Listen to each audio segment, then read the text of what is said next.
In the quiet town of Alder Hollow, nestled between thick woods and whispering hills, there stood an abandoned house at the edge of Wicker Street. It was the kind of place children dared each other to approach, but never got closer than the broken gate. The townspeople called it the Marrow House, a name passed down through generations without anyone truly knowing why. One rainy afternoon, 17-year-old Elliot wandered down Wicker Street on his way home from the library. His curiosity, sharpened by years of ghost stories and unsolved mysteries, pulled his gaze toward the Marrow House. Today, something was different. A dim light flickered from a second-story window. Impossible, he thought. The house had no electricity. No one had lived there since the fire 30 years ago. Drawn by a force he couldn't explain, Elliot pushed open the rusted gate and stepped through the overgrown yard. Rain tapped softly on his hood as he stood at the front porch, staring at the warped door. On the center of the door, etched into the wood, were words barely legible through age and weather. "Do not open." Elliot's hand moved on its own. The door creaked open. Inside, the air was dry, unnaturally so. Dust clung to every surface, but the smell of something metallic lingered beneath it. The hallway stretched longer than it should have, narrowing toward the end where a staircase curved into darkness. Elliot stepped inside and the door shut behind him without a sound. He turned, but there was no handle on the inside. His phone flickered, then died completely. The hallway seemed to breathe. As Elliot walked forward, each step echoed like it was inside a cavern. Pictures hung crooked on the walls, their subjects smudged or scratched out. One frame had no photo at all, just a black void where an image should be. Then he heard it. A soft knock. Not from the door he entered through, from upstairs. It was slow, measured, like someone or something knew he was there. Knock, knock. He stood frozen, unsure whether to run or call out. The sound came again, clearer this time. Not from a door, but from a wardrobe, half open at the end of the hall. Knock. Elliot stepped closer. As he reached out to pull the wardrobe open, the lights flickered overhead, casting long, shifting shadows. Then the knocking stopped. A voice, barely louder than a breath, whispered from behind the door. "You opened it. Now you must see." Elliot's fingers trembled as they touched the cold handle of the wardrobe. For a moment he hesitated. Then, with a quick pull, he flung the door open. Nothing.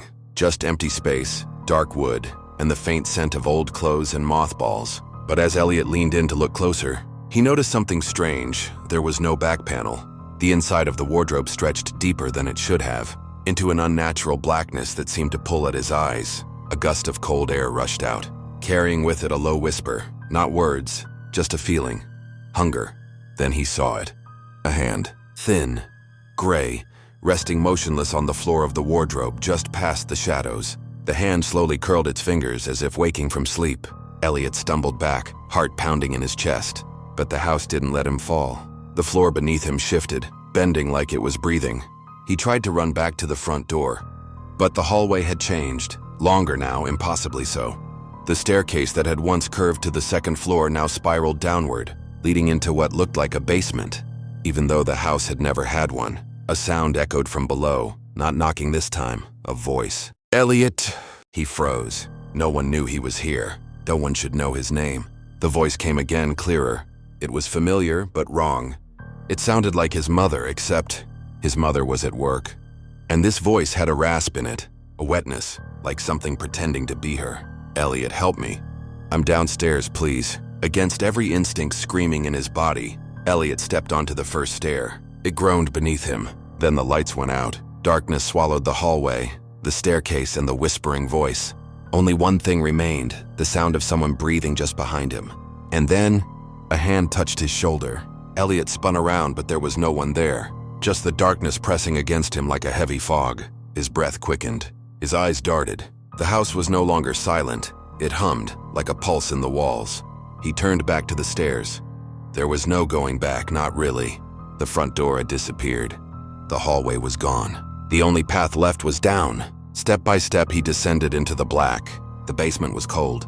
Not the kind of cold you feel on your skin, but the kind that sinks into your bones. In the center of the room stood a mirror. Ornate, tall, cracked across the center, but it reflected nothing. No Elliot, no room, only a black void. Then it spoke. "You opened the door. Now the house is awake." The mirror began to ripple like water, and Elliot watched as something moved beneath its surface, a shape like his, but twisted. It stepped forward, reaching toward the glass from the other side. He couldn't move. It smiled, and in an instant it pulled him through. Silence returned to the Marrow House. The hallway straightened, the wardrobe closed. The stairs vanished.